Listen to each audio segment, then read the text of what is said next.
L'erreur grave. Tidiane Thiam est devenu un membre du RHDP. Regardons la vidéo et mettez vos avis dans les commentaires. C'est chaud. Bonjour chers tous. Permettez encore ce matin que je m'adresse à vous et que je vienne vous témoigner de mon soutien au président du PDCI RDA qui a été élu une première fois et qui a été réélu une deuxième fois à la tête du PDCI RDA. Donc, en à peine moins de 3 ans, dans l'arène politique ivoirienne, faite de toutes sortes de politiciens, certains ayant échoué depuis plus de 60 ans, 30 ans, 40 ans, 15 ans, à résoudre la petite équation dénommée RDR et Alassane Dramane Ouattara. Cette équation, vous n'avez pas pu la résoudre. Et le président Ouattara est là. Ayant constaté votre échec, votre incapacité à résoudre cette équation, alors il décide de la simplifier pour vous avec le RHDP et Alassane Ouattara. Là encore, vous êtes incapable de résoudre cette équation.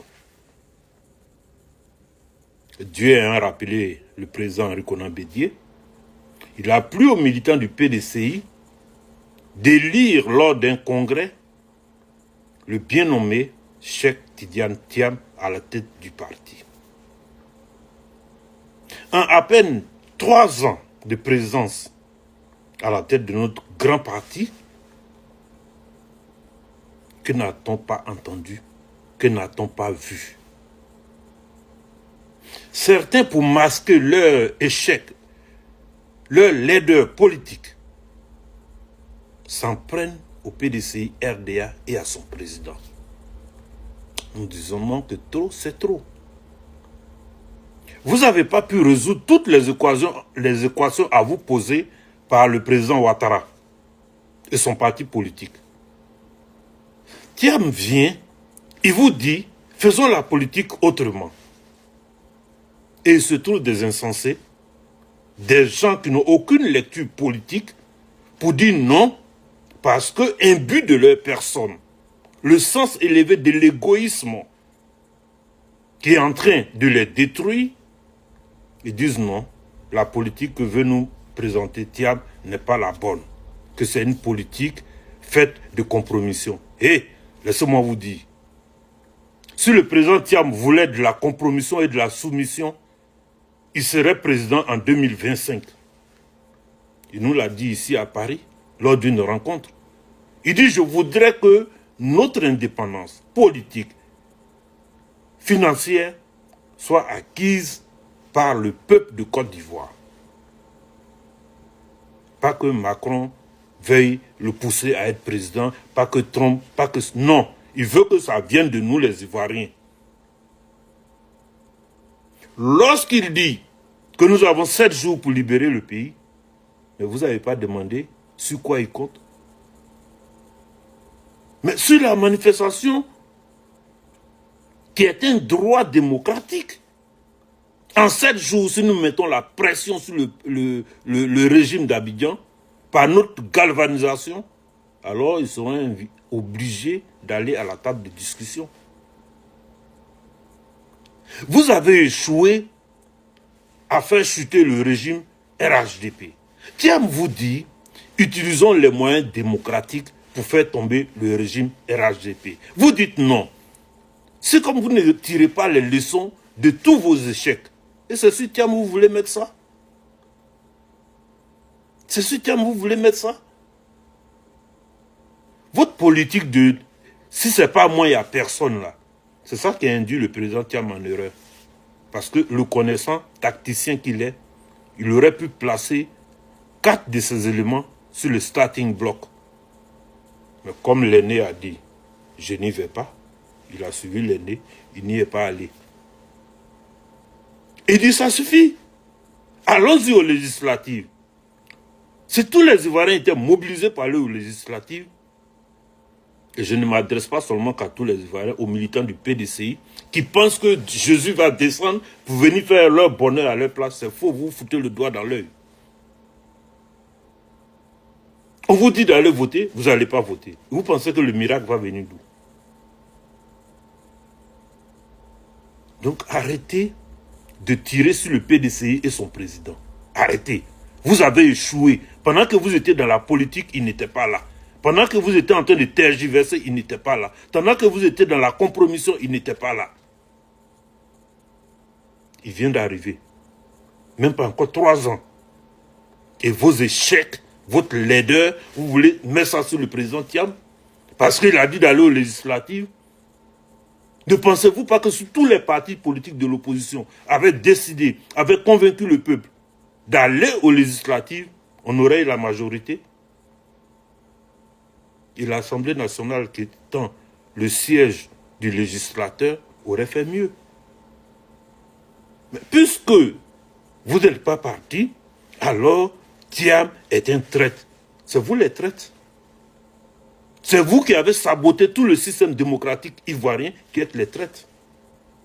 C'est vous qui avez fait boycott actif là. C'est vous qui êtes traîtres. C'est vous qui n'avez pas soutenu le président Henri Konan Bédié en 2020 là. C'est vous les traîtres. J'ai entendu quelqu'un dire que oui, c'est Bédié qui a mis Ouattara au pouvoir en 2010. Mais le président Bédié, c'est un homme de parole. Souffrez-en. Il était dans une alliance dite RHDP. Donc, dans cette alliance, on soutient le candidat le mieux placé. Donc, il a respecté sa parole.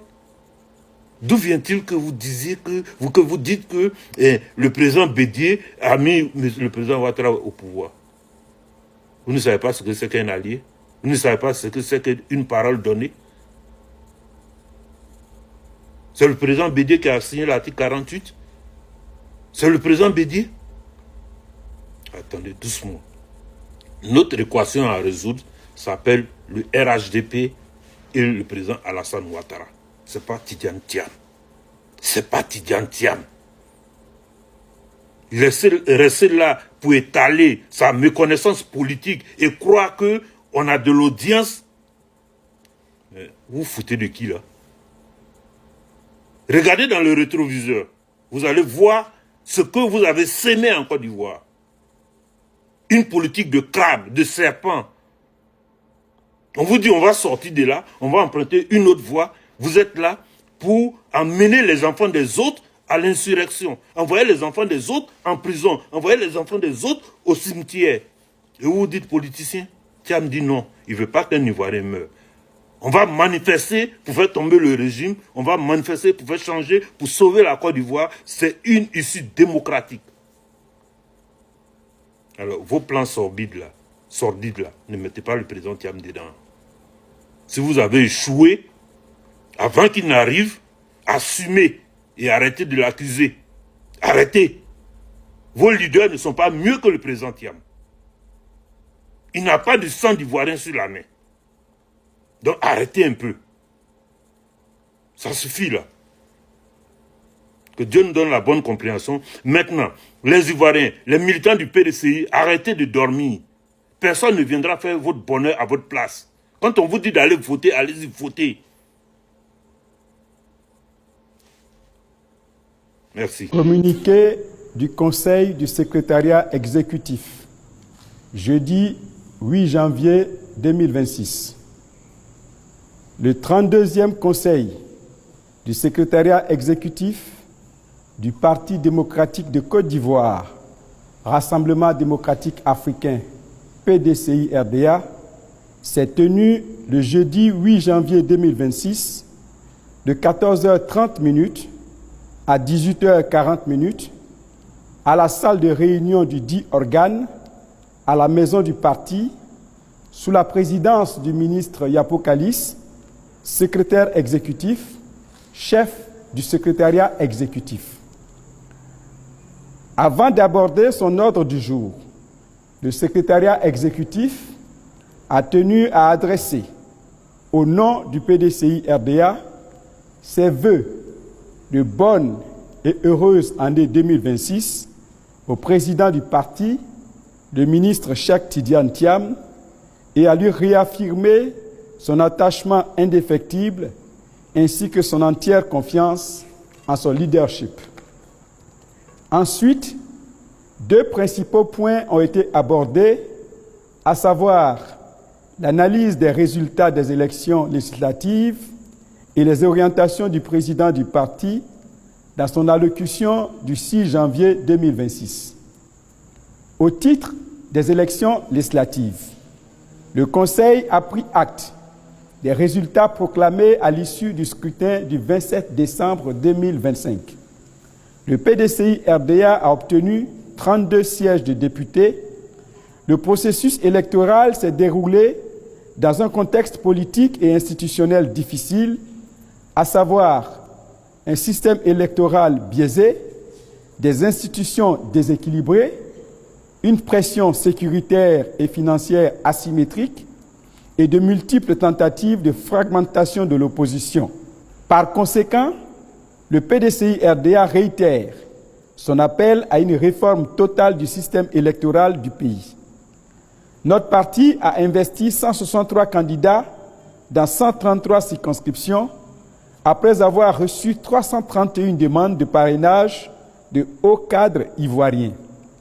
En dépit d'un contexte électoral défavorable, le PDCI-RDA a occupé la première position dans 25 circonscriptions, la deuxième dans 54 et la troisième dans 30.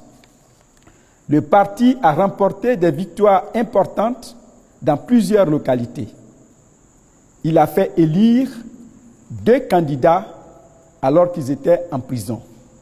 Ces faits ne sont pas anecdotiques, ils traduisent une réalité essentielle. Le PDCI-RDA reste enraciné dans le peuple, résilient et combatif. Mais cette résilience ne suffit plus. Elle doit désormais s'accompagner d'une réorganisation profonde. Conformément aux instructions du président du parti, un bilan sans concession de notre participation aux élections législatives sera conduit. Ce bilan associera l'ensemble des composantes du parti, militants, structures de base, candidats, responsables locaux, instances dirigeantes, mouvements de soutien, cadres politiques, femmes et jeunes.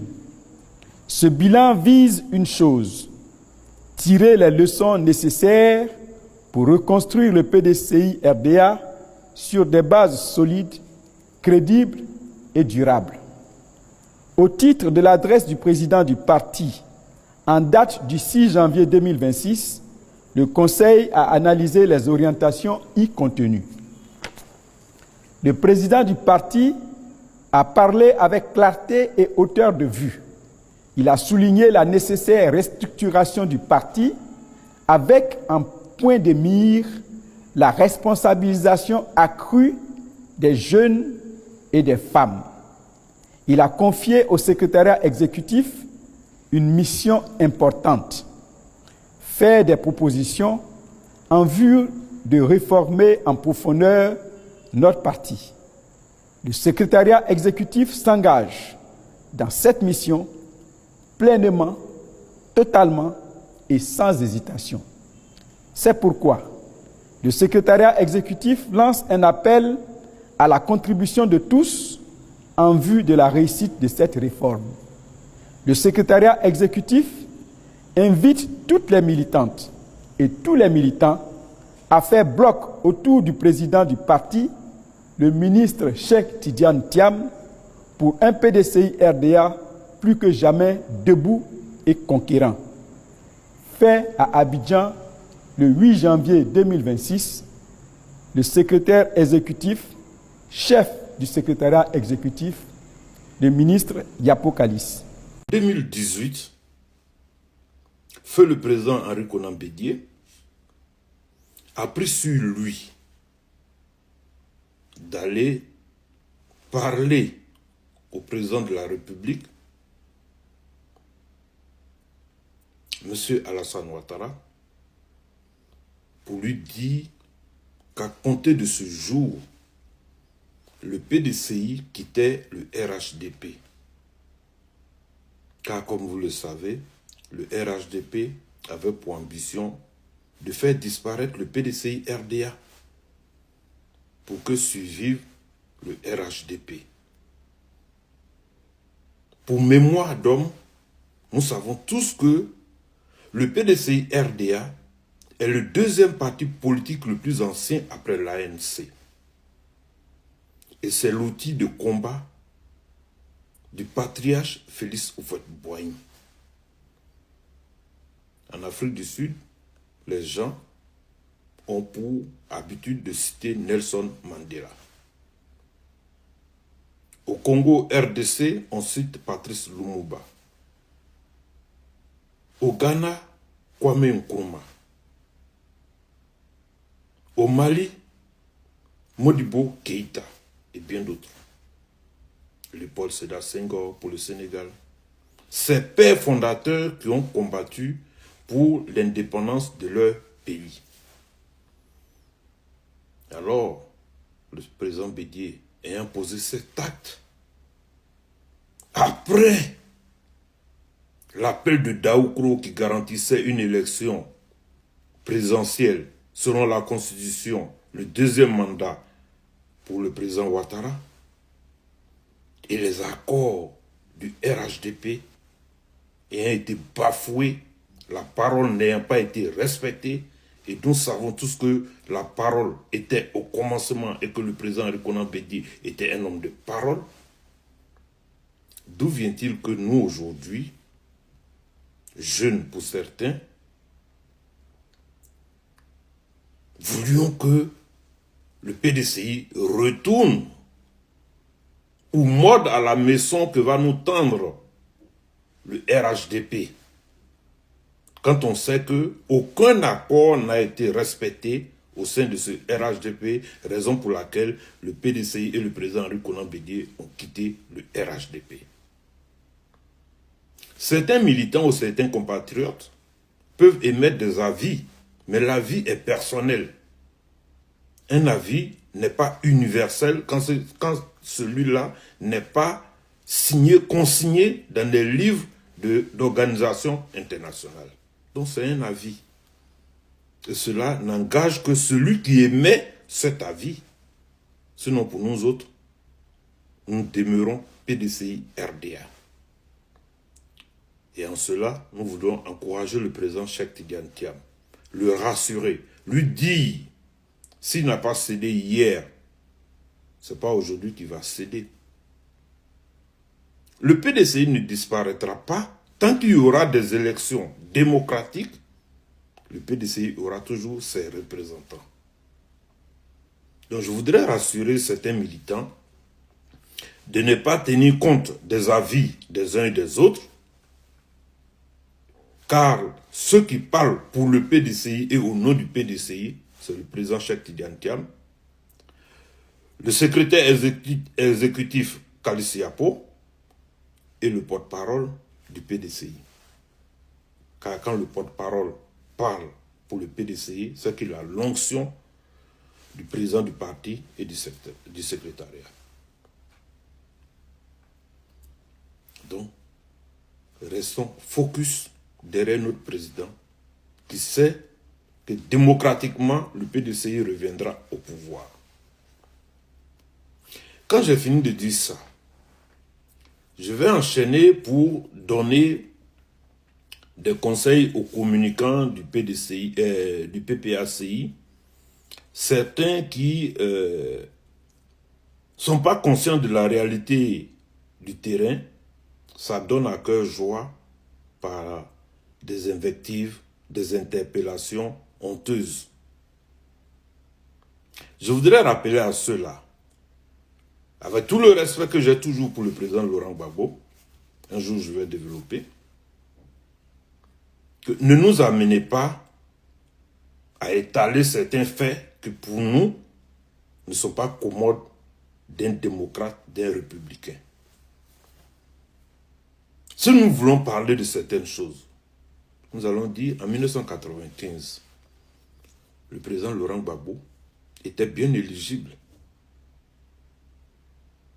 Mais au lieu de convaincre son allié du front républicain pour dire, écoute mon frère Ouattara, soutiens-moi et on va battre le PDCI et on va réorganiser la chose, je vais te remettre dans le jeu démocratique. Non, ils ne l'ont pas fait, ils ont préféré plutôt le boycott actif avec tout son corollaire de dégâts. Et aujourd'hui, vous osez traiter le PDCI comme bon vous semble. En 1999, le président Laurent Gbagbo n'a-t-il pas salué le coup d'État, soit dit républicain? Le PDCI ne lui a pas tenu rigueur. Le président Bédié, un homme de paix, a pardonné. En 2000, lorsqu'il y avait les élections présidentielles, Gueye Gbagbo, le directeur de cabinet adjoint et directeur de campagne du président Laurent Gbagbo dans le Nzinkomwe, le préfet Nzimpol David, est venu trouver les parents du président Bédié et leur a demandé, le président Gbagbo demande que vous votez pour lui et dès qu'il est élu, il fera rentrer son aîné d'exil. Ce qui a été fait. Dites-moi un jour, quel est l'acte que le président Gbagbo a posé pour venir en aide au PDCI? En 2020, après la visite à lui effectuée par le président Bédié, je crois, ça c'est ma conception, qu'ils ont dû parler des élections de 2020. Est-ce que le président Gbagbo a apporté son soutien ferme au président Henri Konan Bédié? C'est voyant ce désastre-là que le président Bédié a dit non, je ne vais plus participer parce que le candidat Ouattara n'a pas le droit d'être sur la liste électorale. Mais si le président Gbagbo avait apporté son soutien au président Henri Konan Bédié, je pense qu'on aurait pu battre le RDR et réorganiser la société ivoirienne. Donc le PDCI a toujours été là et a respecté sa parole.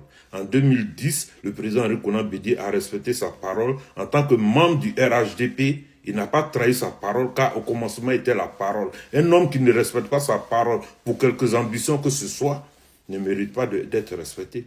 Mais le président Bédié a respecté sa parole, son engagement au sein du RHDP. Il a soutenu le candidat Ouattara au deuxième tour face à Gbagbo. Donc quand vous voulez parler du PDCI, et un peu de retenue,